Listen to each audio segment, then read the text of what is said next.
Welcome to Chamber Talks, the podcast where we connect business, education, and community to explore the most pressing issues and exciting opportunities in our region. I'm your host, Carly Walker, Senior Vice President of Workforce and Community Development at your Fredericksburg Regional Chamber of Commerce. Today's episode is all about planning for the future, not just for our local workforce, but for the students who will become that workforce.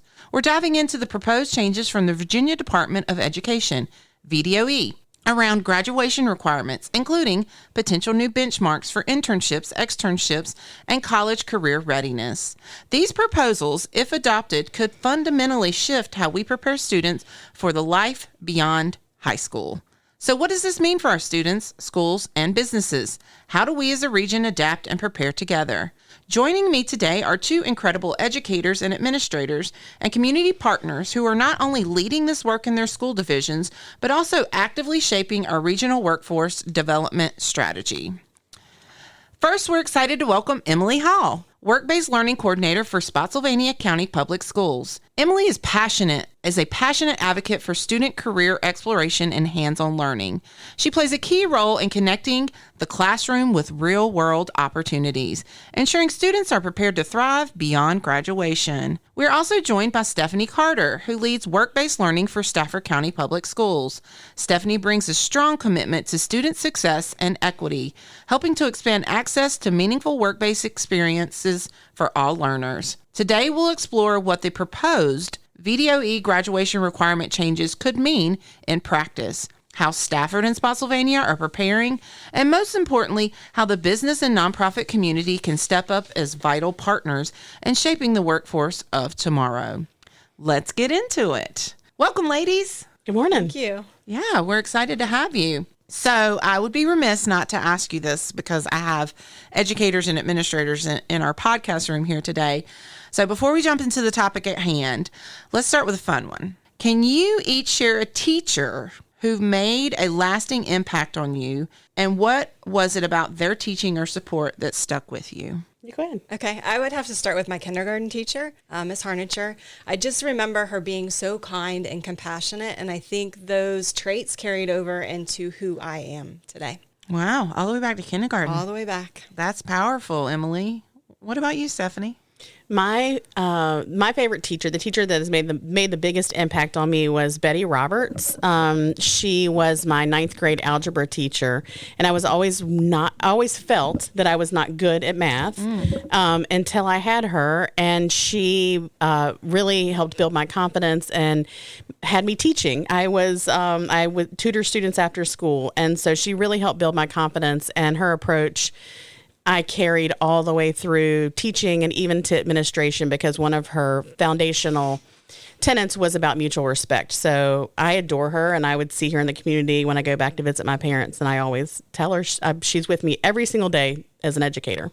Oh, wow. I resonate with both of those. Mine would probably be my first grade teacher, Miss Millaway. I was a sassy little thing, and I remember I told her one time that she didn't know what she was talking about. Oh. And it was her first year teaching, and of course I didn't know that. And she had a moment where she got upset, and then we had a moment together where she explained to me why she was upset. It was her first year teaching, and she didn't enjoy me telling her she didn't know what she was talking about.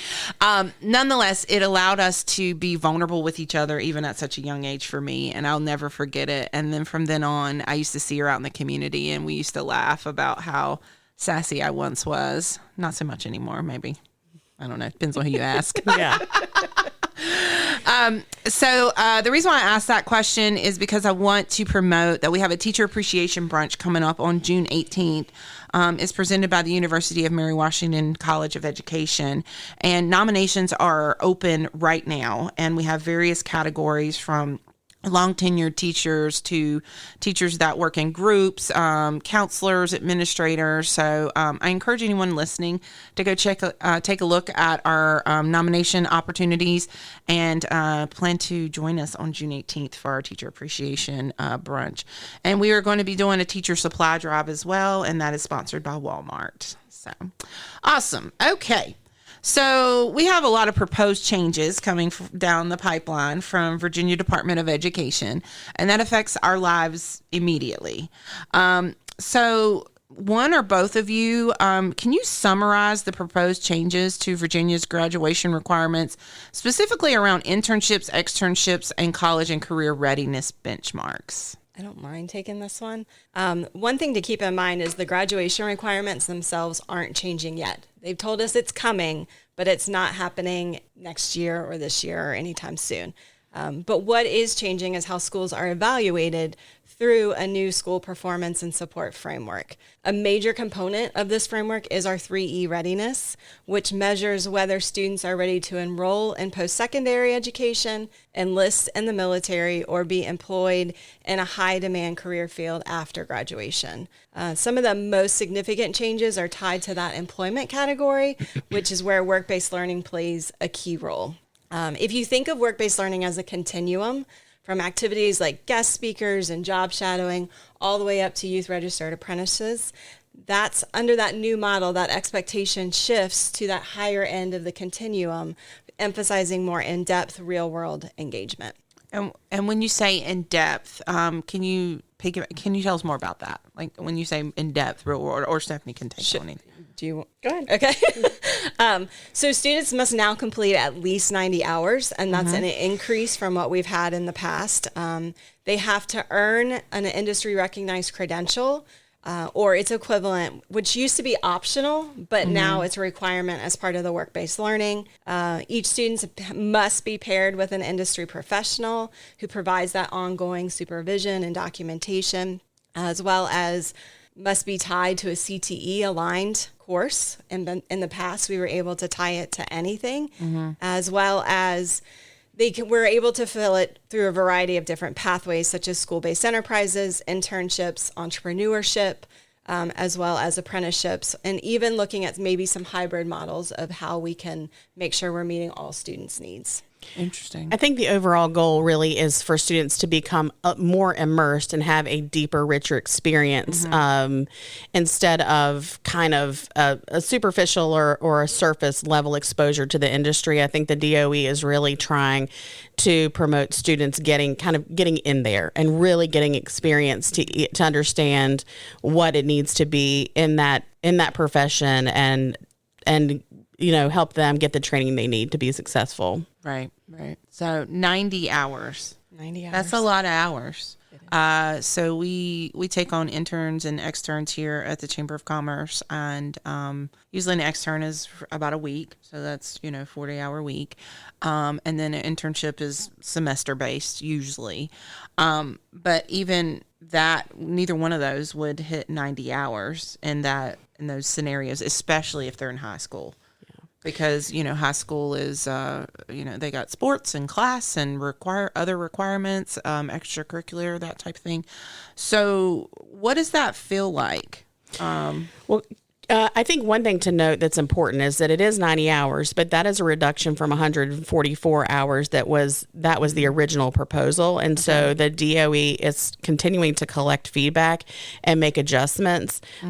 And so these proposed changes have still not been voted on. They're still not completely in place. And so I think that we're continuing to give feedback, but that 90 hours is a lot to tackle, and not just for our students, but also for our employers. And we can't do this if we don't have employers to place students with. And so it's really critical that we are thinking about creative ways to make sure that they get the 90 hours, but also for us to continue to give feedback to the Virginia Department of Education about what is going to actually work for high school students. Right. We agree that we want them having really rich experiences. We want them getting apprenticeships and doing clinicals, but we also need it to be achievable within their school day so that we can offer these opportunities in a way that is accessible. Right. So we all speak this language, right? This is, the two of you more so than myself. I'm more of a community advocate for the work. For a parent listening or a business listening, what does that really mean what we just talked about. So obviously we talked about the 90 hours, but to break down what that, because Stephanie, you alluded to, like, we have ideas around how we can get creative with that and diversify what that looks like. But for someone that doesn't speak this language, what does that really mean? I think what it means is that we want our students, in the CTE world specifically and especially, we want our students to go through a sequence of courses. So a student would take kind of a level 1, a level 2 course. And the idea is really to prepare them, to prepare their pipeline, to make sure that their pipeline is strong, their pathway to a living wage, fulfilling career that they're interested in is strong. And so I think that a big part of that is work-based learning. Mm-hmm. And we have to make that accessible as well. And so that's kind of what I'm saying, that the work-based learning part of that, where they're working with a business, is meaningful but accessible. And I think we could do some things like you can do some virtual work-based learning, so a student can still access the opportunity, but maybe they don't have a car to go, or it's not during the school day, or whatever the barriers are. We can address those in more creative ways. I think sometimes something too you could potentially do is looking at how to enhance the coursework, so we're reinforcing soft skills, and students are prepared in that way as well.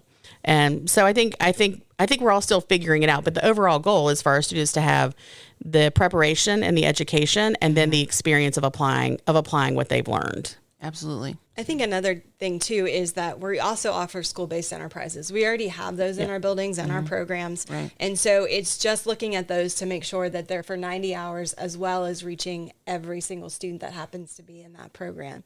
So it's going back and looking at those and making sure they align to the new updates so that we can use those. And so not all of it's going to rely on the business partners outside of the school day, that we can really have some in-house programs that we can also facilitate to help eliminate some of those barriers and that time commitment from the businesses. Wonderful. Yep. Okay. Well, I mean, I knew that our school systems were going to be prepared because, I mean, you've been doing the research, you've been following the trends, you've been, when the policies are coming into play. So that's wonderful.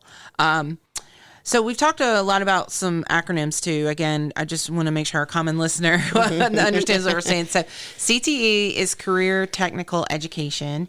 WBL is Work-Based Learning. And 3E Readiness. Emily, tell us what that means. So 3E Readiness is preparing our students for those 3 E's. And so we're looking at enrollment, in post-secondary education, enlistment into our military services, or employment, going directly into the workforce. And then a lot of people like to add that 4th E, which is engaged, and that means engaged in your community, whether it's through volunteering and other means. So, okay, wonderful. Now all of our listeners are caught up, ladies. So what... if these proposals move forward, because we have discussed that these are not all in place, these are not currently graduation requirements, but it's leaning in that direction. What steps are Stafford and Spotsylvania County schools taking to prepare for and explore the feasibility of these changes? You want to go? No, go ahead. Well, I think that they are going to be feasible because this is what our students need. But I also think it's important for us to say that even if they don't meet the 90-hour minimum, we really firmly believe in still offering these opportunities to our students, because it's beyond accountability. When the accountability measures change, the impact really means that we have less funding for these kinds of initiatives because it's not measured to the same extent. Right. But it doesn't mean that these are not important experiences for our students. So, and Stafford, our discussions have been very much around, okay, we know that maybe this won't meet the minimum definition by the VDOE, but this is a really important experience for our students. Externships is a great example. And I know Spotsylvania is, the leader in our externship model. And, but we really believe in the model as well. And we're still going to offer it, even if it's not recognized as work-based learning officially by the Virginia Department of Education. Okay. And so I think that's really critical, that we're not to note that we're not taking opportunities away from students based on what's changing by the VDOE, but it does have impacts. And so we want to make sure that we are being creative, and we're exploring all the possible avenues to make sure our students have all of the opportunities to have a great educational experience. That's wonderful. And I think for us in Spotsy, it's the same thing. Our externship program's not going away, but we're looking at how we can build off of that. We have 40 hours of off-site field exposure. What can we do to incorporate another 50 hours to meet that 90-hour minimum, as well as increase our school-based enterprises? So when I say school-based enterprises, what some of those look like are like we have plant sales for our horticulture classes. They have greenhouses, and then they have a plant sale. Transformation Tuesdays from our cosmetology classes. Every Tuesday, they invite the public in, and they provide beauty services for hair, nails, skin, what have you. Our vet science class has a grooming salon for dogs, so they can bring in our people from outside, bring in their dogs and maybe cats for grooming services. Auto service, auto collision, or fixing cars that clients or customers bring in for us to work, the students to work on.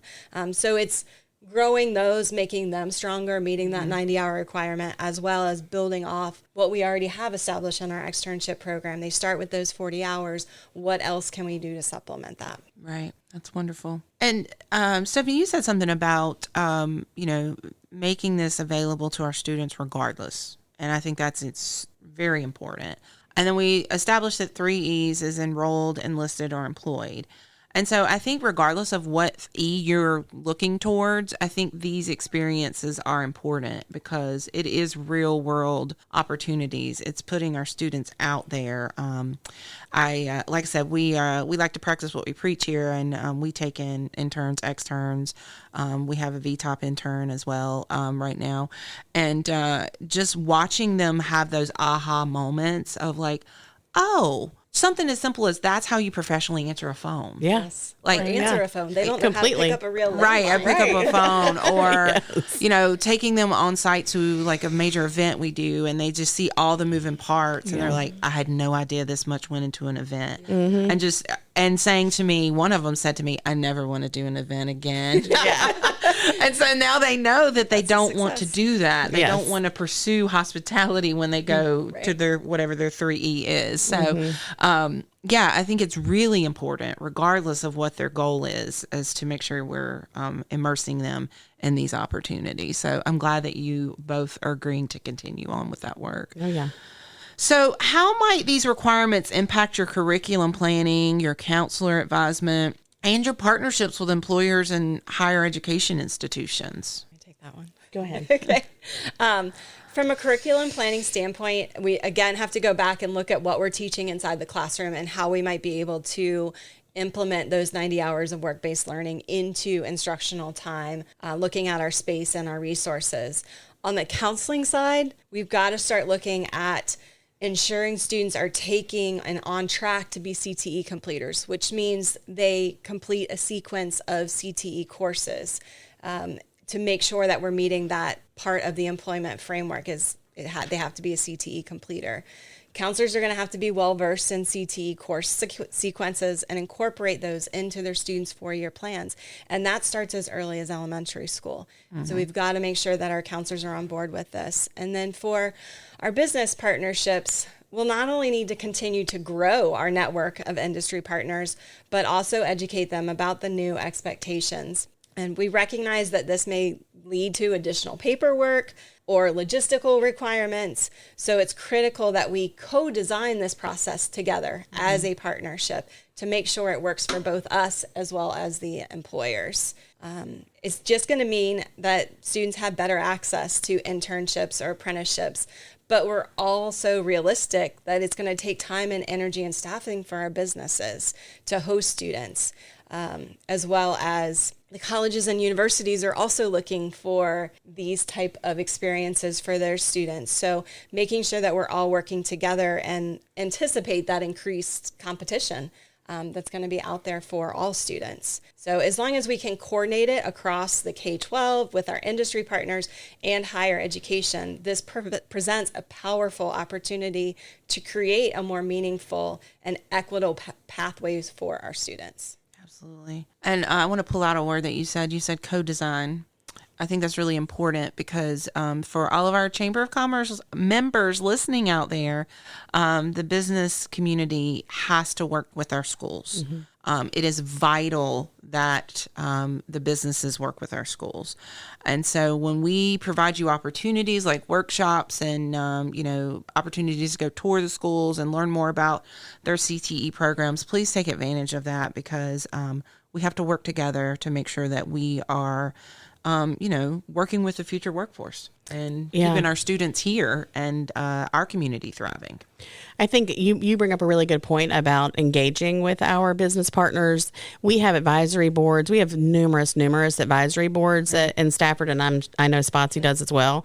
And so if a business partner is ever interested, just reach out. And we're always looking for business partners. That really is the mechanism that we use for learning what our businesses need as far as training goes. What are they looking for in students that may want to participate in work-based learning? So getting involved, and as we're planning and bringing on new courses too, it's really important for us to hear what businesses need and what they're looking for. So that's a great way to engage. So thank you for the opportunity to plug that. So if you want to be engaged, come and join an advisory board because we need you. Yeah. So, that ties into my next question, which is what conversations are happening within your school divisions around engaging local businesses and nonprofits and potential work-based learning opportunities. So it sounds like you have advisory councils. I know Spotsy does a lot of externships, whereas Stafford does a lot of internships and other things too. But what are you talking about within your division about how to engage those businesses? You want me to go? Sure. I just mentioned advisory councils, but also we're working really hard to build kind of individual relationships. We have, as we all know, there are data centers coming to Stafford County that really will impact our economy, and there's going to be a need to shift workforce development to meet the needs of those companies building those data centers. And so it's really advisory councils, that's a great place, but also just individual conversations with companies and figuring out what they need and building those partnerships and growing those relationships is really critical because at the end of the day, we want our students to be able to leave high school and be able to secure a job that would not with a beyond living wage salary, benefits, retirement. I am of the age now that I am like my mother and saying, you need to get a job with retirement and benefits. So there's so many companies that are really wanting to recruit our students that have that present great opportunities for a rich career and a lovely life. So I feel that we have an opportunity to have those conversations, build those partnerships, so our students are well positioned to secure great jobs. I think another thing to mention is as a region, with the 5 schools that are within our region, we are getting together in a couple of weeks to kind of talk about what does that look like for all 5 of us, because we share the same business partners. So we want to make sure that we're kind of approaching it in the same way, kind of streamline that process so it's not as confusing for our business partners, and make sure that we are offering kind of the same things and bring our ideas together. It's really just a brainstorming session at this point, but hoping to roll out some plans in the summer so that we can start working towards meeting these new changes. I'm glad that you are doing that, and I can't speak highly enough about our schools. We get the chance here at the Chamber and through our Workforce Now model to work very closely with our schools, particularly in the workforce development and CTE. And they're working hard for you guys. They're working hard for our students, but they're working harder for our businesses too. And I just want to let you all know that the Emily's and Stephanie's of the district, they're out there. And then they will come and meet with you one-on-one and talk to you about how you can engage their students in your business, because this is your future workforce. I don't know that we can stress that enough. So I want you all listening to know that there are more than just Emily and Stephanie. There are multiple people that can help you. Also, we work with King George County, Caroline County, and Fredericksburg City. So reach out and set up a meeting. They'd be happy to meet with you. So we talked about the schools and what you're doing. So how are we preparing parents and students for the possibilities of these new requirements, especially those who might need additional support or access to the opportunities? Go ahead. Oh, sure. So I think that we are kind of it's a little bit how the sausage is made, right? What we're talking about. And so I think just as generally, we try very hard to communicate with our families.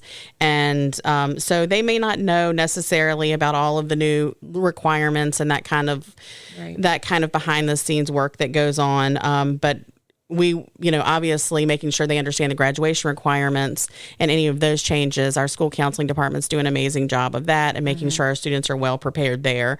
We also are, and it's not related to the new requirements, but in Stafford, we have been working really hard. Farida Crawley, one of our work-based learning coordinators, is here with me today.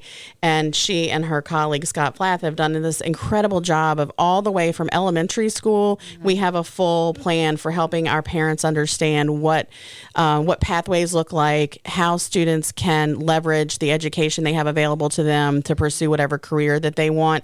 It starts in 5th grade with career exploration, and then we have a really big event for 6th graders to explore careers. 7th grade, they take a class on career exploration, and then in 8th grade, they're really exploring a specialty center that they might want to join.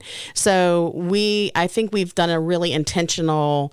We have put together a really intentional program to prepare our students all the way from elementary school so that they are well versed in how they may want to enter the workforce or, through whether that's through a college pathway or direct or military direct. Right. So I don't know that we wouldn't specifically go through all the requirements with families. We're making sure the opportunities are clear and we're addressing them internally. Yes. Yeah, and I think the same for Spotsy. We've been doing the 4 E's for the last, I think this next school year will be our 3rd year of rolling this out. So our families and students are used to hearing, hopefully, the different E's. We just add an extra E. And so I don't think the students are going to be so focused on how their participation contributes to our 3E readiness score. But they might notice some shifts in their CTE courses because they're going to have more hands-on learning opportunities. And at its core, work-based learning is about career development. It's helping students explore pathways, build skills, connect their education to real world opportunities. And that's how we're framing it for our families. This is a win for them. Right. They're going to get more practical and personalized career exploration from these changes that are coming. Yeah, wow. I love it. I know that y'all were prepared and you're always looking out for your parents and your students, which is wonderful because, that's where they go home every day. So, what positive outcomes do you hope to see from these proposed changes, especially in the terms of student readiness for life after high school? I can start on this one. I was a school counselor prior to taking this role, so career development's always been my heart in this work that I do.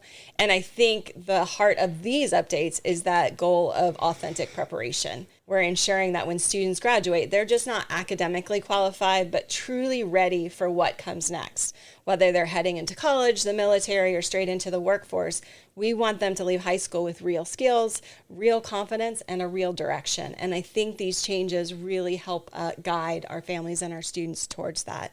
I think one of the biggest benefits is that it could increase student engagement. When students participate, we've seen it in the externships, internships, apprenticeships, in their school-based enterprises, or learn through those hands-on experiences, it really brings relevance to their learning. They begin to see the why behind what they're doing in the classroom, and that shift in a mindset can be transformational for a student. It really can.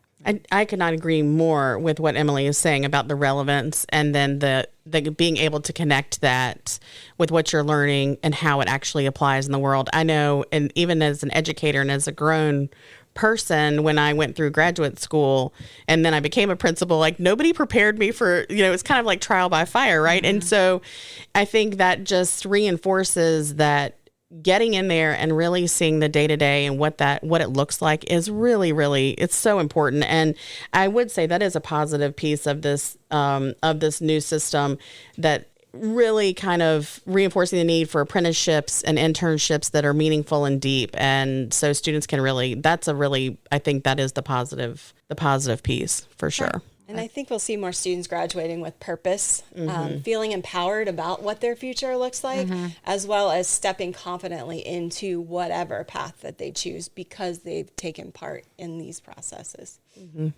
And we've we've talked a little bit about the challenges potentially, but let's dive into that a little bit more. So, what type of challenges do you foresee with these proposed changes coming forward?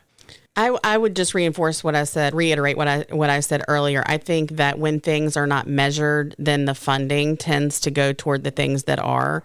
That for me feels like one of the bigger concerns. We've worked the Commonwealth of Virginia has worked over the last 10 years really hard to put a very strong work-based learning model in place, and in ways it feels like some of that is getting dismantled in a way that feels like a bit of a challenge for us. We're still committed in Stafford schools to doing quality education generally. So if it's a good experience for our students, we're going to keep doing it. Right. But I worry as an administrator that when things are not measured, there isn't funding. And so that for me feels like one of the biggest concerns and challenges. And I'll let Emily speak up about her thoughts. I think one of our biggest challenges that we see is the strain on our business partners. The changes raise the bar for work-based learning experiences. And while they're designed to enhance the quality on student impact, they also represent a greater time and potentially resource commitment from our employers.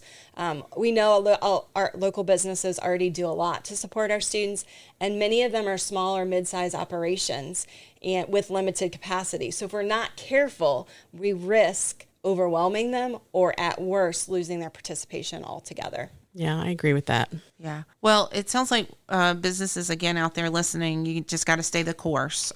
These schools got your back, and they will walk you through the changes, and they will make sure that you have what you need. Can I just add, though, what you're saying there is I would also still encourage a business to reach out, even if they think I can't do 90 hours. Right. Please don't let that be a reason that you don't reach out. If you're really interested in hosting an intern or being involved with the schools, as I said, there are ways that we can be creative and we still want to partner. And so please don't think that because you can't maybe do 90 hours for a student that we don't have a place for that business partnership, because we will figure it out. Yes. Yeah, and it could be we still want guest speakers. We still need these type of things in our school to educate our students about the different opportunities available in this community. So don't let the 90 hours keep you away. Please, like Stephanie said, come talk to us. Let's talk about what we can do to help, because this is your chance to embark with the future workforce. This is your chance to really raise them up. And so whatever that looks like, we're willing to work with you on that.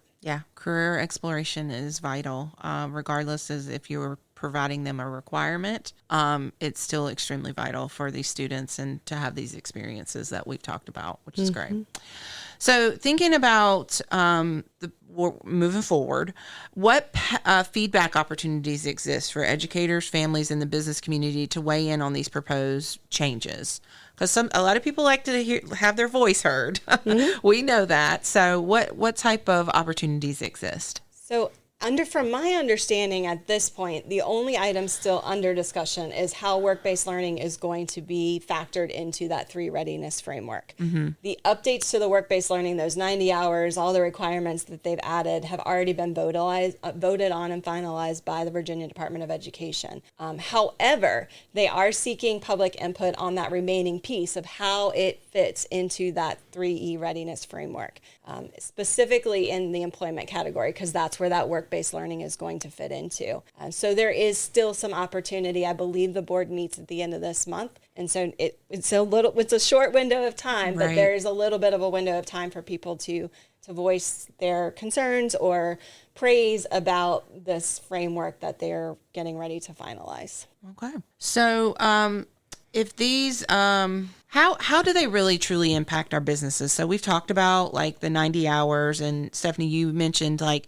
even if you're a business and you're like, I cannot provide 90 hours for a student. What is their role? What is the role of our local businesses in supporting students just in career readiness in general? With take the proposed changes out of the scenario, what is the business's role, and how can we expand upon that? I think the business's role is providing students with with an opportunity to really experience the business and what that might look like in the real world. I think that an experience can look like something very simple and small to like we've said, a full-fledged externship or internship. And as I've already mentioned, there are kind of multiple places for that in the work that we do, and we would do everything we could to make it work. I don't know what your thoughts are. I think it presents both a challenge and an opportunity. It requires time and planning, resources for the business, but it also, like going back to saying what I said earlier, it gives that business the chance to shape future employees, build relationships with the schools and their students, as well as make a lasting impact on their community. Absolutely. So, again, we speak this language, ladies, but there are a lot of opportunities for out there outside of what we've talked about. So we talked about internships, we talked a little bit about externships, but there's also job shadowing, there's mentorship opportunities, and then there's just like different types of project collaborations. Give us some examples of some things that have been a little bit out of the box that maybe businesses have done with some of your students. Well, I think the Chamber shows a really good model. You guys start out with our students in an externship, and if you like what you see and you feel like they could be a benefit to you, you guys will turn around and offer them an internship. And you're flexible with their scheduling. You work around their school schedules or their athletic schedules or their extracurricular activities. You also allow for remote work, which helps some of our students if there's a transportation barrier. Mm-hmm. So you guys have really set the model of what businesses could look at to see how they might be able to implement some of these things into their business. And I have a story. So we had an extern, I think she was from Spotsy, and we were at an event, and I always like to give recognition when it's due. And she had created the PowerPoint that we were using for our event that day. And it was well done. And one of our lead business partners here at the Chamber said, "Did you say that extern made that PowerPoint?" I said, "I did." She said, "I think I want to get an extern." And then it led to her engaging and saying like, okay, I'm going to bring in some externs into my business, and then her business turning that one of her externs into an intern. So it really is like leading by example. I appreciate you spotlighting us. But again, we have to practice what we preach. I can't be hosting podcasts like this and then not doing the work, right? But it is also leading by example. And so our business community out there, people are watching. People see what you're doing. They see that you're working with our students. And it could be something as small, like Stephanie was saying, like it could be very small. It could be like coming in as a speaker, or it could be very big, like committing to that 90 hours for that particular student and all in between. And then share it with your friends and tell them all about it and tell them how great it is. And, another company that's really leading by example is Universal Dynamics. They recently hosted a intern week where it was the students' spring break, and the students, applied and came, and they spent a whole week at Universal Dynamics just learning the ins and outs. And I spoke with their HR director, and she said it was incredible. Like the students wanted to stay longer, and they wanted more, and they really were engaged. And that's the other thing I'll say too, is a lot of our businesses think that maybe our students are not going to be as engaged or as prepared. And I would say you're sorely mistaken, because they very much are.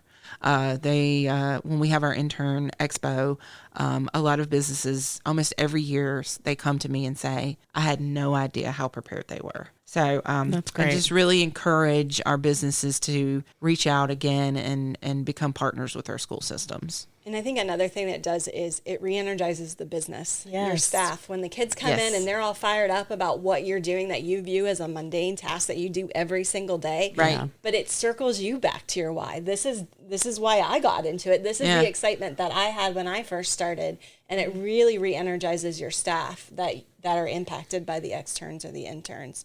So it's really cool to watch that happen as well. And it's nice to have young people in the office. Yes. That's what I was going to say. I mean, I really concur with what Emily's saying, and it's very similar to my thoughts when you were speaking, is we're asking for businesses to take on students, but it's really a a mutual partnership, because the students do bring a lot. And our students are young people in general, are very bright and very motivated, and can bring so much positive to any business. So it's a win-win situation. Absolutely, it is. And again, it's just really good energy. And yeah, I mean, they give me fashion tips. Of course. They tell me about the social media trends. yes. Some slang, Some slang, some Technology. music. Yes. And I was like, put me on to, some new music. Us young. Yes. Yeah, keeps me young inside. Yes. It's great. So, well, as we're getting ready to close up, I want to our listeners to know the best way for a local employer to initiate a partnership with the school division. Who should they reach out to? What does that look like? Give us more information about that. So I can start. Please reach out to me directly. My email's kind of long, so maybe when we post the podcast, we can put the emails Absolutely. out there. But you can also reach me by phone. I'm in my office, and it will ring directly to my desk.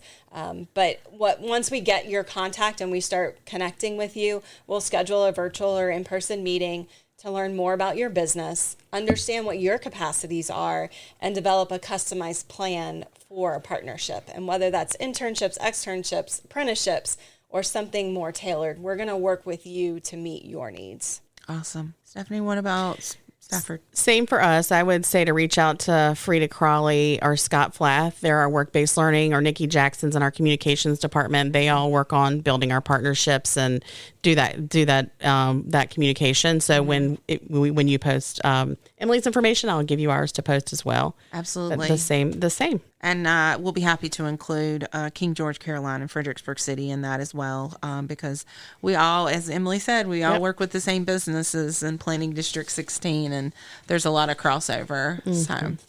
So as Virginia considers these proposed graduation requirement changes, it's more important than ever for our communities, educators, families, and especially local businesses to work together in preparing students for their future.